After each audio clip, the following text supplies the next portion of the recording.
Good evening साथियों। तो वैसे तो ये क्लास अपनी कल होनी थी, पर कल किसी कारणवश से मुझे कहीं जाना है, तो ये क्लास मैं आज ही ले रहा हूँ और वापस हम कंटिन्यू परसों करेंगे इसको। तो आज हम जहां हमने छोड़ा था वहीं से हम शुरुआत करते हैं और थोड़ा आप ध्यान देके समझिएगा। तो हम पढ़ रहे थे टेंस। हमने थोड़ा टेंस के मोटे मोटे प्रकार देख लिए। टेंस कितने प्रकार के होते हैं, क्या होते हैं, कैसे मतलब फॉर्मेटिंग क्या होती है। अब हमें सीधा पढ़ना है। कल हमने छोड़ा था कि हेल्पिंग वर्ब नहीं बताई थी। तो हेल्पिंग वर्ब कौन कौन सी होती हैं, तो सबसे पहले देखो कौन कौन से टेंस होते हैं। वो मैं आपको पता ही है, प्रेजेंट, पास्ट, फ्यूचर, ये तो पता ही है। तो सीधा लिखता हूं सिंपल। सिंपल। दूसरा कंटिन्यूअस। तीसरा परफेक्ट। चौथा परफेक्ट। अब देखो मैं शॉर्ट में लिख रहा हूं, परफेक्ट कंटिन्यूअस। अब देखो इसके अलावा पास्ट में देखो ये प्रेजेंट का हो गया,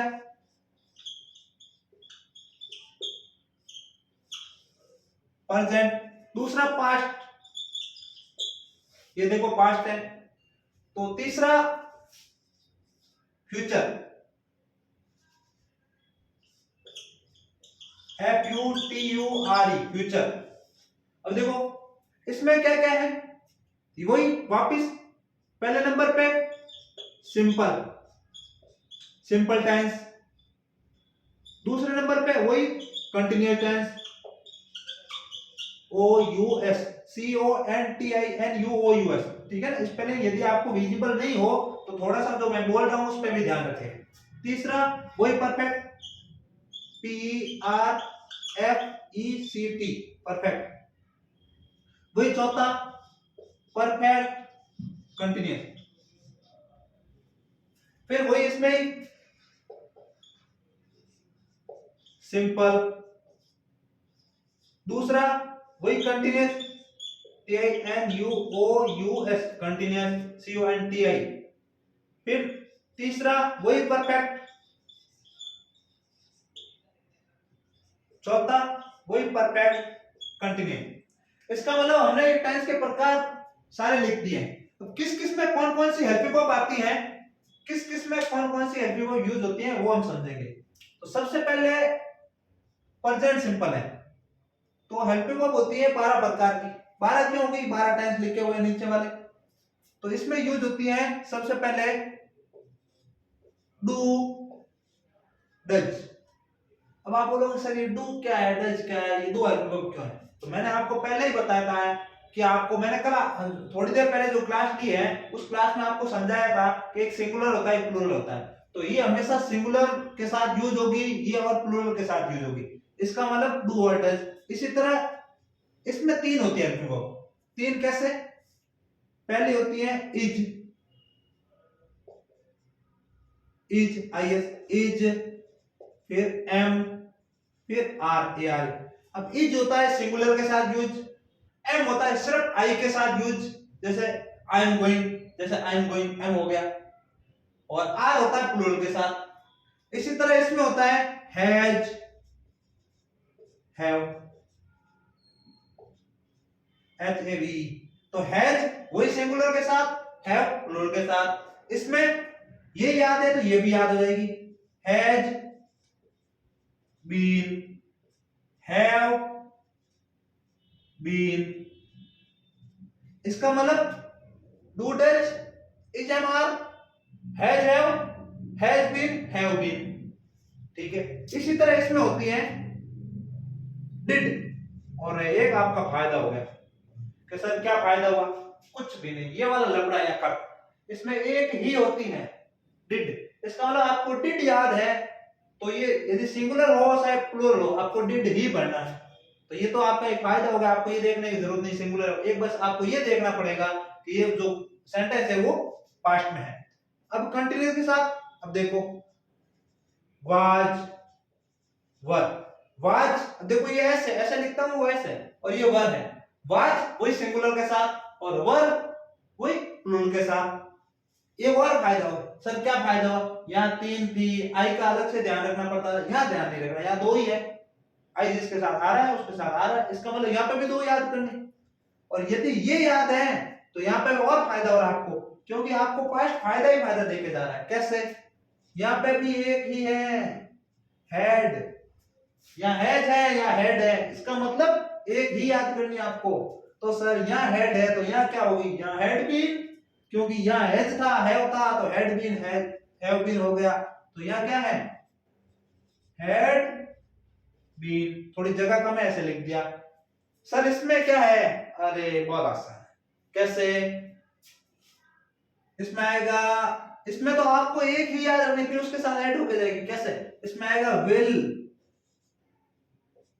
WILL, विल सेल, विल और सेल, SHALL, सेल। इसमें विल सेल है तो इसमें will be shall be, will be shall be. तो सर इसमें क्या आ गया, अरे वही विल तो ऐड है, विल हैव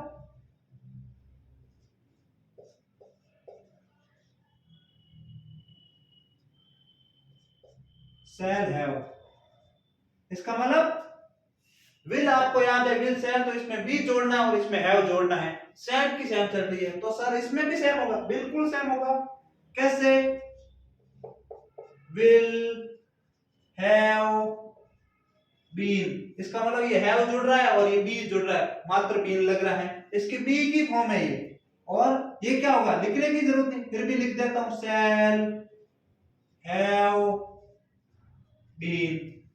तो इसका मतलब टेंस हमें समझ में आ गया कितने प्रकार के होते हैं। सर टेंस यदि आपने समझा दिया, साथ में ये भी समझा दिया कि इसमें कौन कौन सी हेल्पिंग वर्ब यूज होगी। इस टेंस को हम जब अलग अलग पढ़ेंगे, मैं आपसे पूछूंगा कि कौन सी हेल्पिंग वर्ब आएगी तो आपको बताना पड़ेगा, साथ में बोलते रहना है।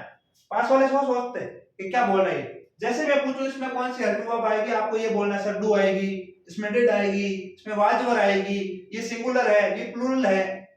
तो इसका मतलब आपको ये याद करनी और लिखनी है, वीडियो को रोक के आपको ये लिखनी है। और आप, मैंने जैसे लिखा है वैसे नहीं, आप जितना अच्छा लिख सकते हैं वैसे लिखो, ज्यादा अच्छा लिखने की जरूरत नहीं है, क्योंकि खुद को ही समझना है, किसी और को नहीं समझना है, ठीक है। और ज्यादा अच्छा लिखोगे तो आपको शायद हो सकता है याद नहीं हो, आपका लिखा हुआ कोई और पढ़ लेगा तो इसका मतलब खुद को ही समझना है। ज्यादा अच्छा भी मत लिखना है कि आपकी की हुई मेहनत कोई दूसरा फायदा उठा ले जाए, ठीक है। तो थोड़ा सा मैं इसको रफ करता हूं, फिर उसके बाद हम प्रेजेंट सिंपल से शुरू करेंगे, ठीक है। प्रेजेंट सिंपल वैसे देखा जाए तो अपने लिए एक थोड़ा सा टफली रहेगा। टफली क्या है, एक जगह ऐसा है कि यूज नहीं होगी, पर कोई दिक्कत नहीं, कहां टफ रहता है जब हम दोनों इतना आसानी से पढ़ रहे हैं, आप मेरा सपोर्ट कर रहे हो, साथ साथ में इतना अच्छे से बोल रहे हो, तो ये टफ थोड़ी होगा, कैसे होगा। चलो मैं थोड़ा सा इसको रफ करता हूं और इसको पढ़ते हैं। मुझे लग रहा है मैं थोड़ी सी यदि स्पीड भी पकड़ लूं ना तो भी कोई दिक्कत नहीं है, क्योंकि आपको अब समझ में आने लग गया है। थोड़ा थोड़ा देखो आराम से, ये वाली हेल्पिंग वर्ब आपको कितने आसानी से याद हो गई। अब कोई लोग बोल रहे हैं, कोई बच्चे बोल रहे हैं कि सर मुझे तो याद ही नहीं हुई है।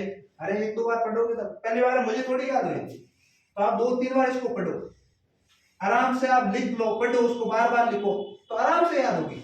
और बड़ी, और वैसे तो हम साथ साथ में अगले दो तीन क्लासों तक पढ़ेंगे तो आराम से याद होगी।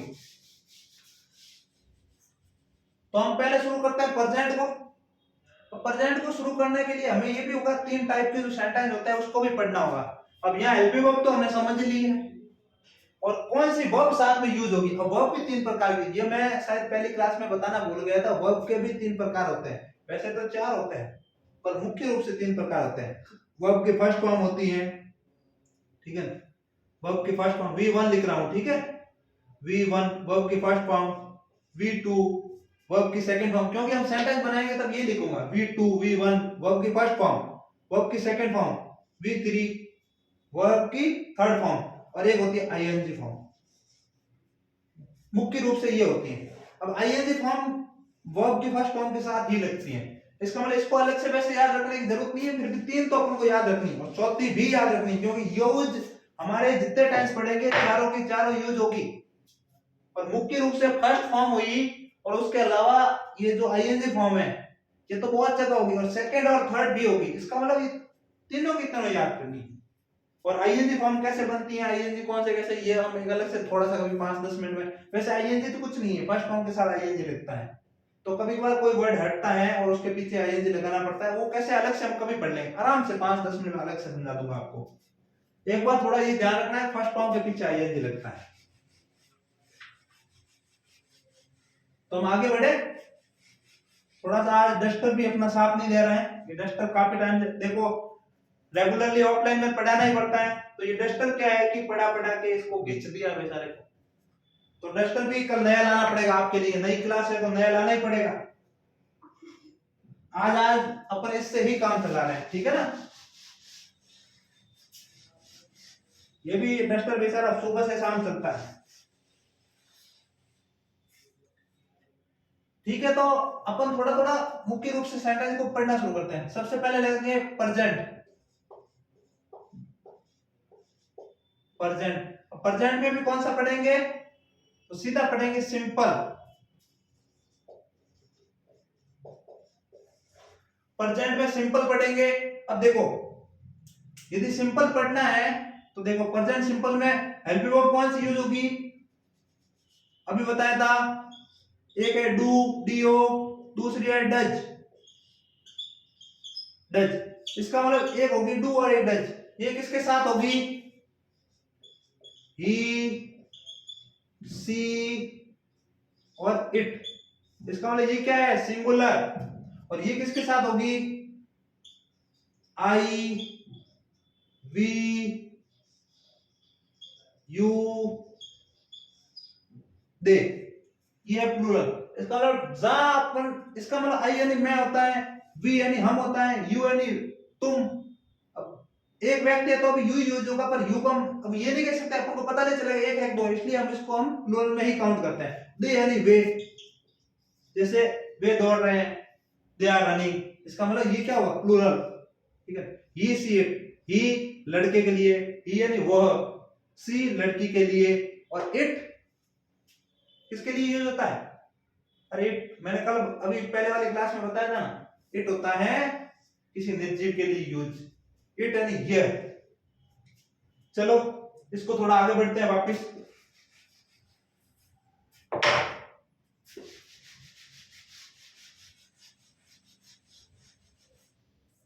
तो मैंने कल बताया था, कल क्या आज ही बताया, क्योंकि पढ़ाते रहते हैं तो फिर वो बार बार ये लेता कल बताया, क्योंकि दूसरी क्लास में आज तो हमें कंटिन्यू लेनी पड़ेगी।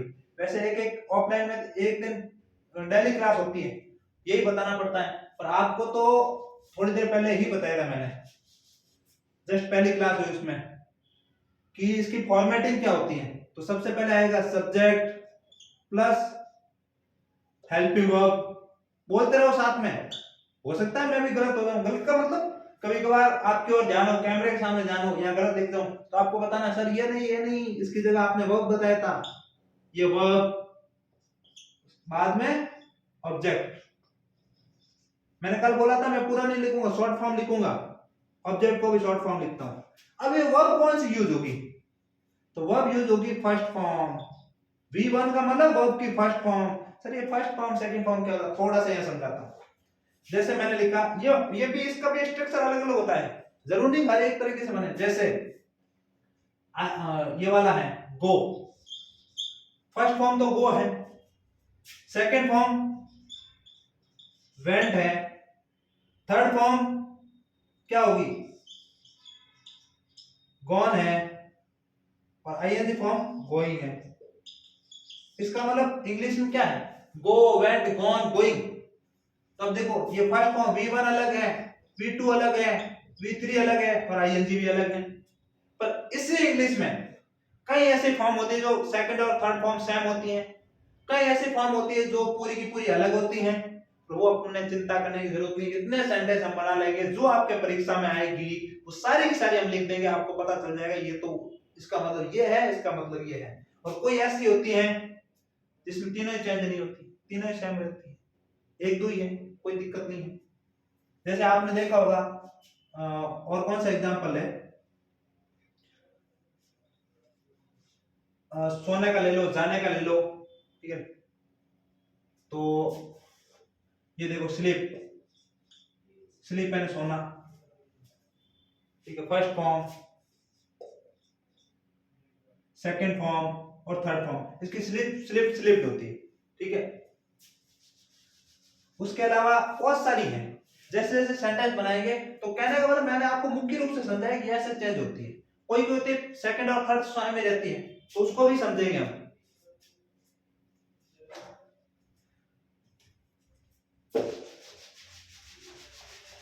हम थोड़ा सेंटेंस की ओर आते हैं। तो इसमें वर्ब की फर्स्ट फॉर्म आती है। अब इसमें एक चीज ध्यान रखना है कि सेंटेंस कितने तरीके होते हैं। ये हो गया पॉजिटिव सेंटेंस,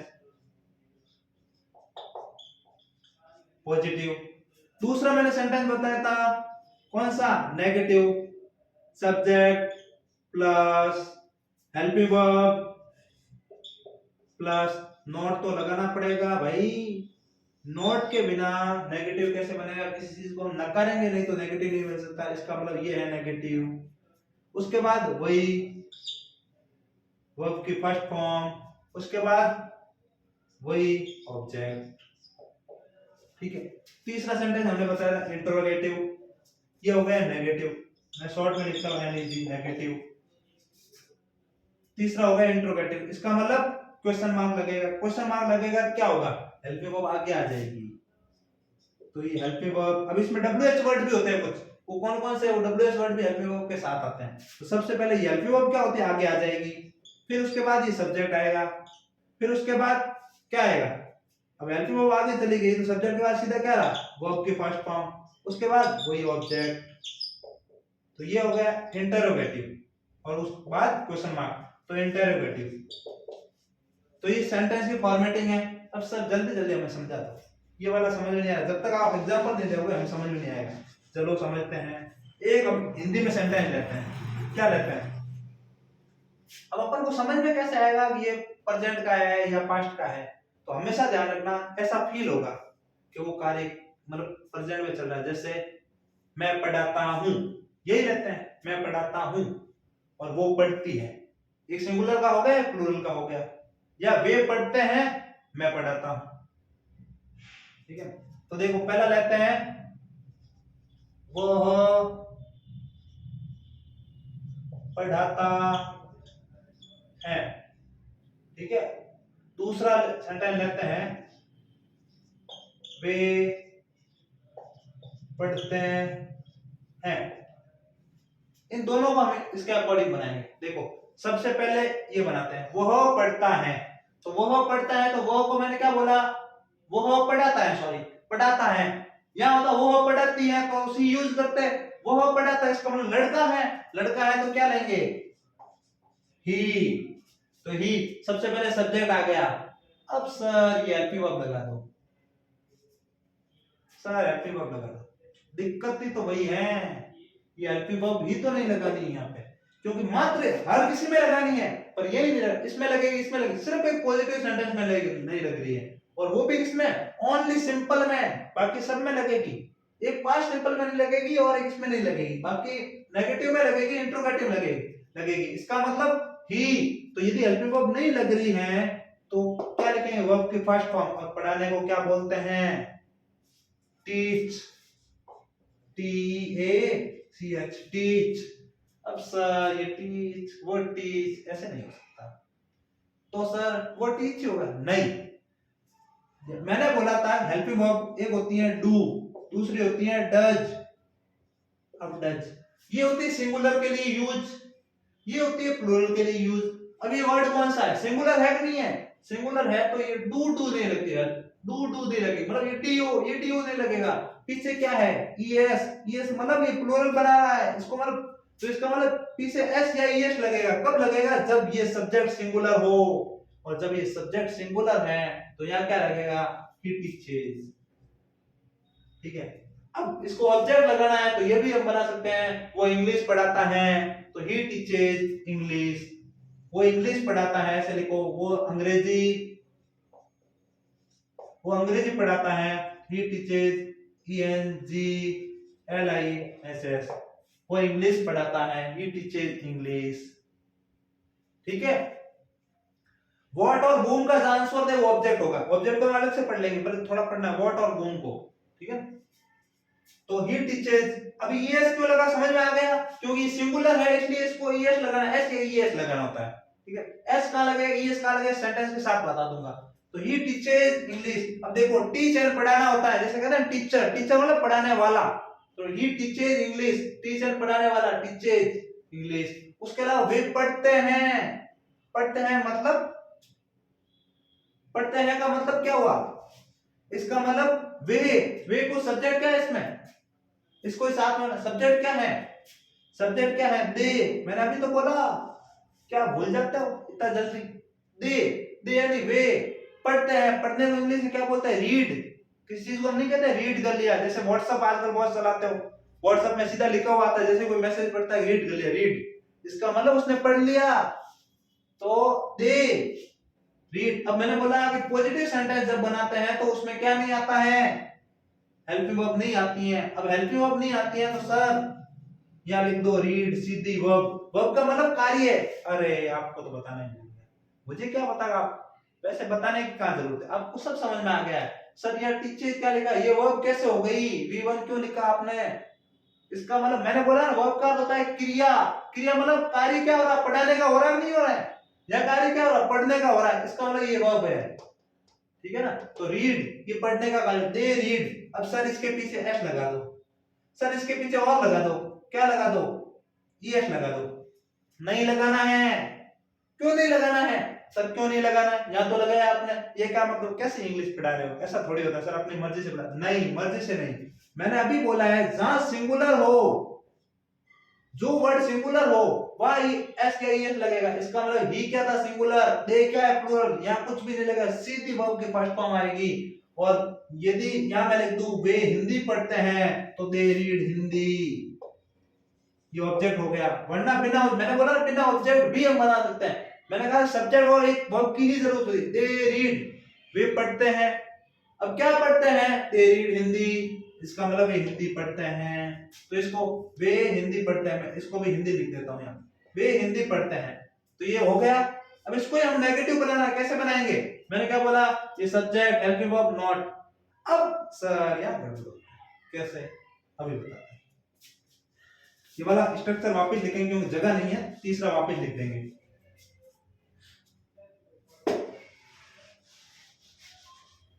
अब देखो सर इसको फिर, तो सर इसको भी हम बना लेंगे। सबसे पहले सब्जेक्ट, सब्जेक्ट क्या हो गया, सब्जेक्ट हो गया ही। अब सर इसके बाद हेल्पिंग वर्ब लगाओ। सर हेल्पिंग वर्ब तो आएगी नहीं, आपने ऊपर बोला आएगी नहीं। अरे मैंने बोला मात्र पॉजिटिव सेंटेंस में नहीं आएगी, नेगेटिव में आएगी। कैसे आएगी, तो हेल्पिंग वर्ब लिखनी। हेल्पिंग वर्ब क्या आएगी, यहाँ पे क्या लिखूं, डू लिख दूं, नहीं, मैंने बोला है डू आती है प्लूरल के लिए। ही क्या, ही सी इट सिंगुलर है, इसका मतलब यह क्या आएगी, ही डज, डज मतलब ये सिंगुलर के लिए, सिंगुलर है, एक वचन है, ही यानी वह। उसके बाद नॉट, ये लो नॉट का नॉट लगा दिया, ठीक है, एनओटी नॉट। उसके बाद वर्ब की फर्स्ट फॉर्म, सर यहाँ वर्ब की फर्स्ट फॉर्म लगा दो, टी ए, टीचेज, क्योंकि आपने लिखा टीचेज। सर कोई बोलेंगे हाँ सर ने सही लिखा, क्योंकि किसी को पता ही नहीं चला। दूसरे वाला बोला सर आपने बोला ना जब हेल्पिंग वर्ब नहीं आते तब ऐसे आई लगाना है। सर यहाँ तो हेल्पिंग वर्ब आ गई है, इसका मतलब ऐसे आई नहीं लगाना है, यहाँ वर्ब की सिर्फ फर्स्ट फॉर्म लगानी है। ये यहाँ पे, अब देखो ये स्ट्रक्चर मैंने लिखा है वैसे गलत लिखा है, क्यों लिखा है, क्योंकि आपको समझाने के लिए लिखा था। बाकी यदि पॉजिटिव बनाते तो हेल्पिंग वर्ब आती ही नहीं है, सीधा वर्ब की फर्स्ट फॉर्म के साथ एस या ईएस आता है। पर यदि मैं सीधा लिखता था आपको समझ में नहीं आता, तो अब मैंने यहाँ से काट दिया है subject plus subject plus verb की फर्स्ट फॉर्म के साथ एस या ईएस और ऑब्जेक्ट आता है। तो यहाँ क्या हुआ, यहाँ तो लिखना ही हेल्पिंग वर्ब आएगी, subject plus helping verb plus not plus verb की फर्स्ट फॉर्म साथ में ऑब्जेक्ट। अब ऑब्जेक्ट हमने डाल दिया था, तो वो क्या पढ़ाता है, इंग्लिश पढ़ाता है। तो ही, अब नेगेटिव क्या बनेगा, वो इंग्लिश नहीं पढ़ाता है, he does not teach English. समझ में आया, ठीक है। अब दूसरे वाला को जल्दी जल्दी बना लेते हैं। देखो अब दूसरा क्या था, वे हिंदी पढ़ते हैं, नेगेटिव क्या बनेगा, वे हिंदी नहीं पढ़ते हैं। देखो वही सब्जेक्ट पहले दे। अब देखो ये कौन सा है, सिंगुलर है प्लूरल है, बिल्कुल आई वी दे यू, ये क्या है प्लूरल, इसका मतलब डू नहीं आएगा, यहाँ क्या आएगा help of does, sorry does नहीं आएगी, डू आएगी, है ना, डू। उसके बाद नोट, फिर क्या काम हो रहा है, रीड, क्या, हिंदी। अब देख लो, they do not read Hindi, वे हिंदी नहीं पढ़ते हैं, इसका मतलब नेगेटिव बन गया। और तीसरा स्ट्रक्चर अपना क्या था, इंट्रोगेटिव। इंट्रोगेटिव का स्ट्रक्चर क्या था, हेल्पिंग वर्ब आगे आएगी, उसके बाद क्या होगा, उसके बाद सब्जेक्ट आएगा, उसके बाद क्या होगा, उसके बाद वर्ब की फर्स्ट फॉर्म आएगी, उसके बाद क्या होगा, ऑब्जेक्ट आएगा। तो इसको भी यहां लिख देते हैं, देखो सबसे पहले वही, अब हेल्पिंग वर्ब आगे लिखनी है, क्या लिखोगे, हेल्पिंग वर्ब कौन सी आएगी, वो अंग्रेजी नहीं पढ़ाता है, इसका मतलब हेल्पिंग वर्ब आएगा। तो इसका इंट्रोगेटिव क्या बनेगा, क्या वो अंग्रेजी पढ़ाता है, इसका मतलब डज, उसके बाद सब्जेक्ट डज, सब्जेक्ट क्या है, ही, डज ही, उसके बाद पढ़ाने को क्या बोलते हैं, वर्ब की फर्स्ट फॉर्म है ना, ये देखो वर्ब की first form T A C H, teach English. ये सेंटेंस क्या बना, सर इंग्लिश इतनी आसान है, ऐसे ही बनती है बिल्कुल। डज ही टीच इंग्लिश, क्या वो इंग्लिश पढ़ाता है। दूसरा वाला सेंटेंस, क्या वे हिंदी पढ़ते हैं, क्या बनेगा, इंट्रोगेटिव मतलब प्रश्नवाचक, क्या वे हिंदी पढ़ते हैं, तो क्या बनेगा, डज लगा दूं, कैसे डज लगाऊंगा, दे है, दे किसके साथ, दे क्या होते हैं प्लूरल है, प्लूरल के साथ कौन सी हेल्पिंग वर्ब आती है, डू, तो डू, फिर सब्जेक्ट आता है, देखो हेल्पिंग वर्ब का सब्जेक्ट, फिर वर्ब की फर्स्ट फॉर्म रीड, फिर क्या, अरे हिंदी, क्या वे हिंदी पढ़, क्या वे हिंदी पढ़ते हैं, इसका मतलब डू दे रीड हिंदी। समझ में आया यहां तक, बहुत आसान है ये तो, सर इतना ही आसान है क्या, ये तो सिर्फ स्ट्रक्चर था, ये तो मात्र स्ट्रक्चर था, ये तो हमें समझना, आपने मात्र ये सीखा है। अब क्वेश्चन कहां से बनते हैं, मात्र थोड़ी सी चीज, अब मैं जो बताने जा रहा हूं वो चीज आप थोड़ा सा ध्यान में रख लोगे तो पूरा का पूरा समझ में आ गया प्रेजेंट सिंपल क्या। और मोस्ट ऑफ इसमें से एक क्वेश्चन आना ही आना है, उसकी मैं गारंटी लेता हूं, हर बार आता, हर एग्जाम आता है, कंपटीशन हो, आरपीएससी हो, आरएसएस हो। चलो इसको थोड़ा आगे बढ़ते हैं।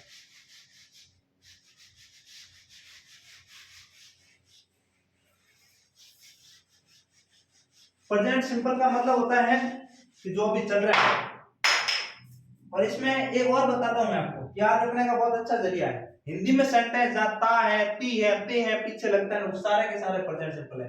जैसे वो जाता है, वो जाती है, वो खाना खाती है, वो पढ़ाता है, वो पढ़ती है, वे पढ़ते हैं, ठीक है ना, हम पढ़ते हैं, तुम पढ़ते हो, तुम जाते हो, तुम गाना गाते हो, ये सारे के सारे ता ती ते लगते हैं, सारे के सारे इसमें आते हैं।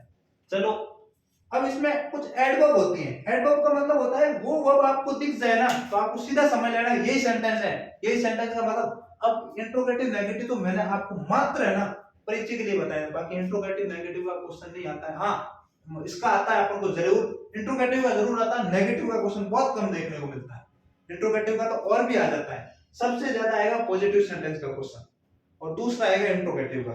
तो इसमें कुछ है ना अपनी एडवर्ब है जो मैं पिछले कई सालों से बच्चों को बताता आ रहा हूं, जो मैंने एडवर्ब बताई है आज दिन तक तो इससे बाहर गई नहीं, एक भी क्वेश्चन नहीं गया, सिंगल क्वेश्चन नहीं गया।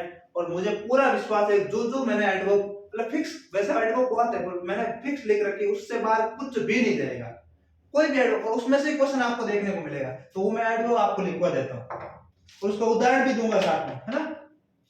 तो एडवर्ब शुरू करते हैं, क्या क्या है अभी एडवर्ब, सबकी एडवर्ब जितने भी टेंस है सबकी एडवर्ब पर इस सबसे ज्यादा इसकी एडवर्ब है और एक क्वेश्चन इसका आता ही आता है। तो एडवर्ब कैसे, प्रेजेंट सिंपल में। अब देखो एडवर्ब यहां से शुरू करता हूं, ये मैंने लिख रखी है, ये मेरे ऐसे नोट्स बनाए हुए हैं जो जैसे जैसे क्वेश्चन बने, चाहे आरबीसी हो, आपका बोर्ड हो, चाहे एनआईएस बोर्ड हो, जिस बोर्ड में ये क्वेश्चन आए उसकी मैंने सारी लिख दी और इससे बाहर आज दिन तक नहीं गया है, इसमें से ही आता है। तो सबसे पहले हमें याद रखना है always, A L W A Y S, always, इसकी हिंदी क्या होती है वो भी बताऊंगा। दूसरा है सेल्डम, सेल्डम को छोड़ो बहुत कम देख, वैसे लिख देते हैं, चलो हो सकता है मेरी किस्मत खराब हो और आपकी खराब हो, यही याद है पर मैं आपको बताऊं नहीं और आप याद नहीं करो, तो सेल्डम। दूसरे तीसरे नंबर पे रेयरली, RARELY, रेयरली। चौथे नंबर पे रेगुलरली,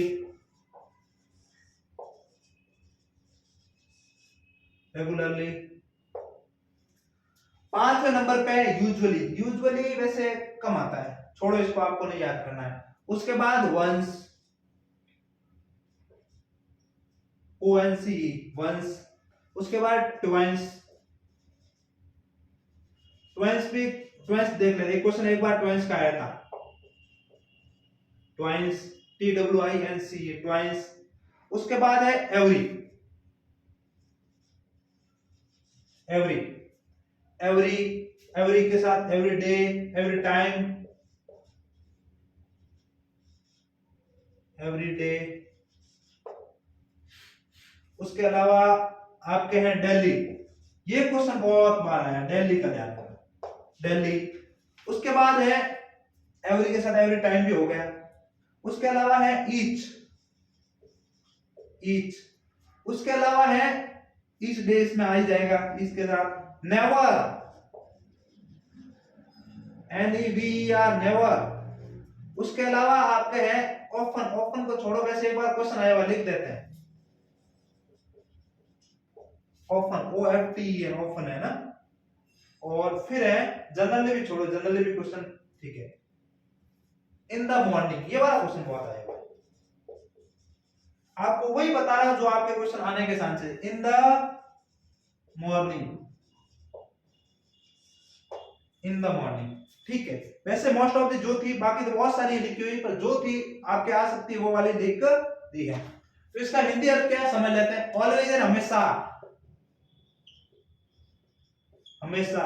सेल्डम, कभी कभी, कभी कभी। रेयरली का अर्थ भी होता है कभी कभी, रेयर चांस है, हम नहीं कहते रेयर चांस है, मतलब बहुत कम चांस, कम चांस है, कभी कभी या कम, कम या कभी कभी, कभी कभी। ठीक है। रेगुलरली, रेगुलरली क्या है, रेगुलर काम करता है, हमेशा या साधारणतः। ठीक है। वंस, एक बार, once upon time there was a, बहुत बार सुना होगा, वंस मतलब एक बार, एक बार। ट्वाइस, कहते हैं ना ये ट्वाइस सिस्टर है, ट्वाइस सिस्टर का मतलब होता है, वैसे तो ट्वाइस बोला जाता है, हम बोलते हैं ट्विन सिस्टर, तो वही दो बार, या कोई चीज दो हो तो दो साथ में ट्विन सिस्टर। एवरी मतलब प्रत्येक, एवरी डे मतलब प्रत्येक दिन, इसको बताने की जरूरत, डेली, रोजाना, वो भी आपको समझ में है। ईच एंड प्रत्येक, नेवर एंड कभी नहीं, आप कभी मत जाना, या कभी नहीं गए, मैं वहां कभी नहीं गए, नेवर यानी कभी नहीं। अब देखो ये वाला समझ में नहीं आया, मैं जो बोल रहा हूँ ध्यान रखना, लिख देना। ऑफन यानी जैसे ऑफन, प्राय, प्राय का मतलब कभी कभार या हमेशा, मतलब ये होता ही रहता है, जैसे ये ऑफन होता रहता है, ये मतलब प्राय होता ही रहता है, जैसे वो गांव जाता ही रहता है, तो ऑफन। ठीक है। इन द मॉर्निंग, आज सुबह या इस मॉर्निंग, ठीक है ना, इस मॉर्निंग, इस मॉर्निंग या इस सुबह, मतलब उस दिन की बात कर रहा है। तो कहने का मतलब ये होगा, जितने भी आपके सेंटेंस में ऑलवेज दिख जाए, सेल्डम दिख जाए, रेयरली दिख जाए, रेगुलरली दिख जाए, वंस दिख जाए, ट्वाइस दिख जाए, एवरी दिख जाए, एवरी डे दिख जाए, डेली दिख जाए, ईच दिख जाए, नेवर दिख जाए, ऑफन दिख जाए, इन द मॉर्निंग दिख जाए, इसके साथ एक और भी है, जनरली है वगैरह, ऐसा है, ओकेजनली है। अब तो नहीं है, तब मैंने लिखवा ही नहीं, क्योंकि ये भी थोड़ा मुश्किल से याद होगा, मुझे पता है लिखवा के क्या करना, मेरे पास तो बहुत सारी लिखी हुई, मुझे सब याद भी है, लिखने के बाद ये तो वो लिखी हुई, इसके अलावा भी है, तो ये तो वो लिखी हुई जो आपके मतलब जो पेपर है उसमें इंपॉर्टेंट है, तो ये वाली। अब कैसे इसको उदाहरण देके समझते हैं ना, मैं यही उदाहरण दे दूं, ये वाला हिंदी वाला मैं रख कर देता हूं ना, लिख दिया होगा आपने, वरना वीडियो में लिख ही देना, तो मैं आपको कैसा समझाऊं। देखो अब हिंदी में सेंटेंस लिखते हैं, वो रोजाना जोधपुर जाता है, वो रोजाना जोधपुर जाता है। अब देखो हिंदी में थोड़ा सा फर्क है, जहां रोजाना वर्ड आ जाए वहां डेली यूज करेंगे, हमेशा वर्ड आ जाए तो वहां ऑलवेज यूज करेंगे। इसका मतलब दोनों का मतलब एक ही है, वो हमेशा जोधपुर जाता है, रोजाना जाता है। हिंदी में कैसे बनेगा, हिंदी में देखो बहुत आसानी से बनेगा, देखो ये मतलब इसको एडवर्ब बोला जाता है, ये साथ में ऐड होती है वर्ब के साथ, ऐड मतलब वर्ब के साथ ऐड होगी, इसका मतलब वर्ब के आसपास ये आएगी। जैसे वह, मैंने अभी बोला था सबसे पहले सब्जेक्ट आएगा वह, अब जाता है जाती है, इसका मतलब हमारा कौन सा सब्जेक्ट है, प्रेजेंट सिंपल। वह रोजाना, ही, अब क्या लगाऊं यहाँ पे, गो लिखूं गोज लिखूं, अब देखो अपने हेल्प में वर्ब तो आएगी नहीं तो सीधी वर्ब लिखूं, कार्य क्या हो रहा है जाने का, ही, तो ये जाने से पहले इसको मैं ऐड कर लेता हूं, ऐड वर्ब, तो ही ऑलवेज, ऑलवेज, फिर गो लिखूं नहीं क्योंकि सिंगुलर है तो गोज टू, ये टू क्या है प्रीपोजिशन है, बाद में समझे, ये भी आपके हैं, टू जोधपुर, तो he always go to Jodhpur, और दिल्ली होता है दिल्ली, और ये वाला जरूर नहीं यही ऐड करें वर्ब के पास, तो पीछे भी ऐड कर सकते हैं, ये वाला छोड़ के, जैसे दिल्ली है, दिल्ली होता है हम कैसे करते हैं, he goes to Jodhpur Delhi, अरे वो रोजाना जोधपुर जाता है, वो हमेशा जोधपुर जाता है, इसका मतलब ये वाला जैसे आपको वो कैसे भरवाएगा आपसे पता है, या तो ये क्या करेगा ऑलवेज दे देगा और ये वाला यहाँ पे ब्लैंक छोड़ देगा, जैसे ब्लैंक छोड़ेगा नीचे लिख देगा गो आएगा, गोज आएगा, वेंट आएगा, क्या आएगा, तो आपको लगेगा क्या भरे क्या भरे, तो आपको एक चीज ध्यान रखना आएगा इसमें गो या गोज, ये तो कैसे ध्यान पड़ा कि आपने ऑलवेज देखते आपको पता चल गया प्रेजेंट सिंपल है, प्रेजेंट सिंपल है मतलब या तो आएगा गो या गोज। अब दूसरा आपको ध्यान रखना सब्जेक्ट क्या है, सब्जेक्ट सिंगुलर क्या आ गया गोज, तो इसका मतलब ऐसे, अब इसका एक दो उदाहरण और समझ क्योंकि ये ही आता है अपने, एक दो उदाहरण क्या समझते हैं चलो देखते हैं। अब रेयरली का ले ले, वो कभी कभार जाता है जोधपुर, तो क्या होगा he goes to Jodhpur rarely, या he rarely goes to Jodhpur, वो कभी कभार जोधपुर जाता है, तो रेयरली आ गया इसका मतलब हमें क्या पता चल गया है प्रेजेंट सिंपल, जैसे रेगुलरली जाता है हमेशा, he regularly goes to Jodhpur, वो हमेशा जोधपुर जाता है, ये वाला सेंटेंस सुनिएगा जरूर नहीं मैं आपको बना के बताऊं, जैसे he regularly goes to Jaipur, या फिर they regularly go to Jaipur, गो का मतलब गो क्यों आया क्योंकि दे कर लिया हमने, सब्जेक्ट को प्लूरल कर दिया, ठीक है। फिर वंस वाला भी ऐसे आएगा, यदि आपको ये ध्यान रखना ये वाला दिख जाए तो ये वाला भरना, फिर आपको बस आएगा तो यही फर्स्ट फॉर्म ही आएगी, पर आपको ये ध्यान रखना फर्स्ट फॉर्म में कौन सी आएगी, एस लगेगा एस लगेगा, वो आपको ध्यान पड़ेगा सिंगुलर है प्लूरल, एवरी, एवरी मतलब प्रत्येक, ये वाला दिख जाए, एवरीडे दिख जाए, डेली दिख जाए, इन द मॉर्निंग ऑफन दिख जाए, नेवर वो कभी नहीं जाता है, ही नेवर गो टू, जैसे he never goes to Jaipur, वो कभी जयपुर नहीं जाता है, इसका मतलब नेवर आ गया, तो इसका मतलब उसमें प्रेजेंट सिंपल ही है और साथ में फर्स्ट फॉर्म ही आएगी, ऑफन है, इन द मॉर्निंग है, वो हमेशा मतलब जैसे इन द मॉर्निंग वो वहां जाता है अपने गार्डन में वॉकिंग करने, तो क्या हो गया प्रेजेंट सिंपल, तो ये ध्यान रखना प्रेजेंट सिंपल। अब प्रेजेंट सिंपल में एक दो बातें और हैं, ये वाले आपको लिखनी है और ध्यान रखना, ये वाले दिख जाए आपको सेंटेंस में तो पहला तो प्रेजेंट सिंपल है, और दूसरा आपको ध्यान रखना इसमें वो आएगी, फर्स्ट फॉर्म तो आएगी आएगी सिंपल है तो, और जैसे ही फर्स्ट फॉर्म आएगी तो फर्स्ट फॉर्म के साथ एस या एस लगेगा या नहीं वो डिसाइड करेगा इसका सब्जेक्ट क्या है, और सब्जेक्ट आपको लिखा हुआ मिलेगा, ठीक है, आपको याद रखना है। थोड़ा सा आगे बढ़ते हैं, इसको एक आज प्रेजेंट सिंपल को पूरा खत्म कर, बड़ा दो ही टेंस बड़े हैं, एक प्रेजेंट सिंपल है एक पास्ट सिंपल है, और उसमें से क्वेश्चन पुट अप होते हैं, बाकी जो क्वेश्चन है वो सीक्वेंस ऑफ टेंस से आते हैं, तो सीक्वेंस ऑफ टेंस क्या है, सीक्वेंस ऑफ वो बता ही देंगे आपको ना, उसका एक अलग से आधा घंटा लेना पड़ेगा अपन को, उसमें से 5-7 क्वेश्चन आते हैं हमेशा। फिर इसमें एक और दो चीजें हैं प्रेजेंट सिंपल में, प्रेजेंट सिंपल हम खत्म कर रहे हैं, प्रेजेंट सिंपल में कुछ चीजें फिक्स होती हैं, वो वाला यदि आपको ज्ञात हो रहा है अंदर सेंटेंस में लग रहा हो ये वाली चीज है तो प्रेजेंट सिंपल ही है। कैसे, कोई भी सेंटेंस में प्री प्लान वाला आपको समझने की जरूरत नहीं है, प्री प्लान लंबा हो जाएगा आपके आएगा भी नहीं, तो सीधा सीधा हम समझते हैं। दूसरा प्रोवर्ब्स, हाँ ये वाला समझना जरूरी है, universal, universal truth, universal truth, universal truth, उसके अलावा आप समझ लीजिए हेडलाइन ऑफ न्यूज़पेपर आपको समझने की जरूरत नहीं है, ये कंपटीशन लेवल का है, हेडलाइन न्यूज़पेपर वाला आपके आता ही नहीं। एक मिनट आपके मार्कर चेंज कर लेता हूं मैं, तो उसके अलावा ये देखो मेरे तो हेडलाइन न्यूज़पेपर ये जो मैं बताता हूं पर ये आपके लेवल का, आपके क्वेश्चन आएगा नहीं, मैंने 5 सालों को पेपर देख लिए और वो क्वेश्चन आपके नहीं आया, आगे भी नहीं आएगा। एक आता है रनिंग कमेंट्रीज का होता है, वो भी आपके नहीं आएगा। एक आएगा आपके इनमें से पक्का आ सकता है। दूसरा है साइंटिफिक रीजंस होते हैं या फैक्ट होते हैं।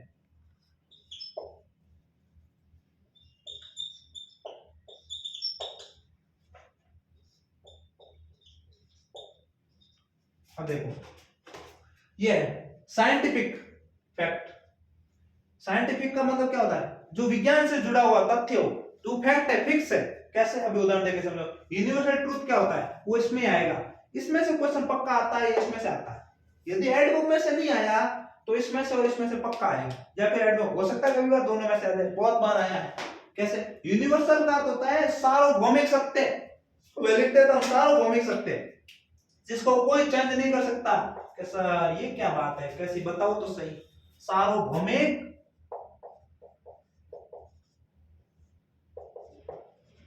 सार्वभौमिक सत्य, जो मतलब ब्रह्मांड में सत्य है, उसको बदला नहीं जा सकता। यह है वैज्ञानिक तथ्य। वैज्ञानिक तथ्य कैसे, उसको भी समझते हैं। तो सार्वभौमिक सत्य को हम पहले उदाहरण के साथ समझते हैं। जैसे सार्वभौमिक हिंदी में समझाता हूं। सूर्य कहां उदय होता है, पूर्व में। इसको कोई चेंज कर सकता है, कभी पश्चिम में नहीं हो सकता है। वैसे गांव में कहते हैं कि आज सूर्य दूसरी दिशा में हो गया। जैसे कोई काम ऐसा, कोई जैसे आप ही हो, कभी है ना जल्दी उठते ही नहीं हो, 10 बजे उठते हो, 9 बजे उठते हो, और एक दिन ऐसा हुआ कि आप उठ गए 6 बजे, तो घर वाले क्या कहते हैं, आज सूर्य कौन सी दिशा में उदय हुआ, आज सूरज कटने होगी। तो मतलब वो सिर्फ बोलने के लिए होता है, चेंज नहीं होता है। तो सार्वभौमिक सत्य, जैसे सूर्य पूर्व में उदय होता है, पश्चिम में अस्त होता है, सनराइज, ठीक है, सनसेट। उसके अलावा तारे रात में टिमटिमाते हैं। जो पृथ्वी है, जो सूर्य है, जो पृथ्वी के चारों ओर घूमता है, नहीं सॉरी उल्टा बता दिया ना, हाँ ध्यान रखा करो हिंदी में भी, क्योंकि मेरा इंग्लिश सब्जेक्ट है। तो सूर्य घूमता है, पृथ्वी घूमती है, पृथ्वी घूमती है, ठीक है ना। तो पृथ्वी सूर्य के चारों ओर घूमती है। इसको कभी ऐसा थोड़ी आने वाले टाइम में सूर्य मेरे वाले उल्टा बताएगा, उल्टा थोड़ी घूमना शुरू होगा, नहीं होगा ना। तो ये सार्वभौमिक सत्य है। उसके अलावा वैज्ञानिक फैक्ट है, जैसे 0 डिग्री पे पानी होते ही क्या होगा, बर्फ जम जाएगा, ठीक है ना। 2 और 2 मिलकर क्या होता है, 4 होता है। ऐसा नहीं अभी 2 और 2 मिलकर 4 होता है, आने वाले टाइम में 5 हो जाएंगे, ऐसा कभी नहीं होगा। तो ये साइंटिफिक फैक्ट है, फिक्स रहेगा। उसके अलावा 100 डिग्री पे पानी उबलता है, आने वाले टाइम में 100 डिग्री पे उबलेगा, ऐसा तो है नहीं पहले 50 पे उबलता, आज 100 पे, आने वाले टाइम 150 पे। इसका मतलब साइंटिफिक फैक्ट होता है।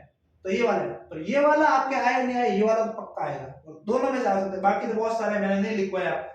तो यूनिवर्सल ट्रूथ के एक दो क्वेश्चन आंसर अपने जो उदाहरण एग्जांपल्स है वो समझते हैं। तो पहला एग्जांपल्स मैं देता हूं आपको, क्वेश्चन कैसे बनता है वो समझते हैं। जैसे आपके हिंदी में हो गया, सूर्य पूर्व में उदय होता है, ठीक है। तो इसको कैसे बनेगा, सब्जेक्ट क्या है, किसके, मैंने बोला सब्जेक्ट की परिभाषा, जिसके बारे में बात की जाए, किसके बारे में बात की जा रही है, सूर्य के बारे में। सूर्य को इंग्लिश में क्या बोलते हैं, सन। फिर मैंने क्या बोला, उसके बाद क्या आएगा, हेल्पिंग वर्ब। और ये सब कौन सा है, टेंस, प्रेजेंट सिंपल है। और प्रेजेंट सिंपल है तो हेल्पिंग वर्ब नहीं आती है, बाकी में आती है। किसमें नहीं आती है, मात्र पॉजिटिव सेंटेंस। ये पॉजिटिव है, नेगेटिव नहीं है, इंट्रोगेटिव नहीं है। इसका मतलब सीधा हम लिखेंगे वर्ब। वर्ब का मतलब होता है क्रिया। क्रिया क्या हो रही है, उगने की, उदय होने की। इसका मतलब क्या बोलते हैं, राइज। राइज का मतलब उदय होना होता है। तो अब मुझे ये बताओ, मैं राइज लगाऊं या राइजेज लगाऊं, एस लगा दो पीछे, लगाना पड़ेगा। क्यों लगाना पड़ेगा, सन मतलब सूर्य अकेला है, सिंगुलर है, इसका मतलब राइजेज, सन राइजेज। और उसके बाद मैं को क्या बोलते हैं, इन, सन राइजेज इन द। अब सर द क्यों लगाया, द यूनिवर्सल ट्रूथ होता है, द लगता है। इसका मतलब क्योंकि दिशा कभी चेंज नहीं होती है, तो east, rises in the east, EAST। तो sun rises in the east. अब आपको क्या भरवाएगा वो पता है, आने वाले टाइम में ये भरवाएगा, ये वाला नहीं देगा। इसको नीचे राइज राइजेज अलग अलग लिख देगा, आपको ऐसे लिखना पड़ेगा। तो आपको ये समझना चाहिए, इसके साथ वर्ब की फर्स्ट फॉर्म और फर्स्ट फॉर्म के साथ क्या आएगा, एस या एस। इसी तरह यही हो जाए सेम, सूर्य पश्चिम में क्या होता है, सेम का सेम, सूर्य पश्चिम में पश्चिम में अस्त होता है, अस्त होता है। तो क्या होगा, सन। अब यहां मैं राइजेज लिख दूं, नहीं, अस्त को क्या बोलते हैं, सेट। और ये क्या है, सिंगुलर है, तो ऐसे ही लगेगा नहीं लगेगा, sun sets in the east. अरे ईस्ट कहां से, जब ईस्ट तो पूर्व है, पूर्व तो गलत हो गया सर, आपने पूरा चेंज कर दिया। चेंज नहीं किया, अब इसको हम सही करते हैं। क्या आएगा, वेस्ट, वेस्ट, WEST, वेस्ट। तो ये क्या आएगा, सनसेट्स। आपसे भरवाएगा क्या, ये वाली खाली जगह दे देगा और नीचे लिखेगा सेट सेट्स, और भी कुछ एक दो डालेगा, राइज राइजेज। तो आपको पहले ये ध्यान रखना है, ऐसा नहीं है सन देखा आपने राइज डाल दिया, नहीं, पीछे भी देखना है। समझ में आया। चलो एक दो और उदाहरण है, यदि आपको तो देख लेते, मैं बता देता हूं आपको। तारे टिमटिमाते हैं, रात में टिमटिमाएंगे स्टार्स, ठीक है, या चमकते हैं, तो कब शाइनिंग करते हैं, साइंस कब मारते हैं, रात में। स्टार्स है तो साइन ही लिखना है, स्टार है मात्र एक, स्टार्स मतलब बहुवचन है तो साइन लिखना है, और यदि एक वचन है स्टार तो आपको साइंस लिखना है, ठीक है। उसके अलावा एक दो मैंने आपको और उदाहरण दिए थे कि वो पृथ्वी है सूर्य के चारों ओर घूमती है, तो रिवॉल्व अराउंड सन, ठीक है, the earth revolve around sun. समझ में आ गया। उसके अलावा ये 0 डिग्री वाला था साइंटिफिक फैक्ट, तो बर्फ कहां जमती है, वाटर फ्रीज एट 0 डिग्री। ये वाला भी समझ लेते हैं, जैसे पानी, एक उदाहरण दे देते हैं, पानी 0 डिग्री पर जमता है। अब देखो पानी को इंग्लिश में क्या, किसके बारे में बात हो रही है, पानी के बारे में, तो सब्जेक्ट क्या है, वाटर। अब कार्य क्या हो रहा है, सीधा वर्ब आएगी, एडवर्ब आएगी नहीं, तो जमना, जमने को क्या बोलते हैं, फ्रीज, फ्रीज। अब फ्रीज लिखूं या फ्रिज लिखूं, वाटर सिंगुलर ही होगा, क्योंकि पानी जो भी निर्जीव चीज होती है उसको हम कैसे कर सकते हैं, पानी को गिन सकते हैं, नहीं गिन सकते, अनकाउंटेबल है। तो फ्रिजेज, फ्रिजेज एट, पर मतलब एट 0 डिग्री, ठीक है, समझ में आया। तो मुझे लग रहा है कि कहीं ना कहीं आपको इन चीजों को आप बड़े ध्यान से देखा होगा, और प्रेजेंट सिंपल को हम यही खत्म करते हैं। थोड़ा सा आप ध्यान रखिएगा, प्रेजेंट सिंपल आज अपना पूरा हुआ, इसमें से क्वेश्चन पक्का आएगा, नहीं आए तो मैं आपके सामने, मेरा ये अनुभव है। तो आज की क्लास को हम समाप्त करते हैं, और बाकी आगे है जो धीरे धीरे अपन पढ़ेंगे, और बड़े अच्छे तरीके से पढ़ेंगे। आप इस क्लास को 1 से 2 बार देखिए, 3 बार देखिए, आपके पास ऑप्शन है, और इतना अच्छे से समझ, कोई समझ में नहीं आ रहा तो आप लिख के भेजिए, हमारे पास ये भी हमारे ऐप में होगा सुविधा, लिख के भेजिए। हम कोई चीज समझ में नहीं आ रही, कोई भी हो सकता है हमारे भूल है, लिखने में गलती हुई, लिखने में कोई समझ में नहीं आ रहा है, जल्दबाजी में होता है कभी कभार, तो आप आराम से बताइएगा, ठीक है।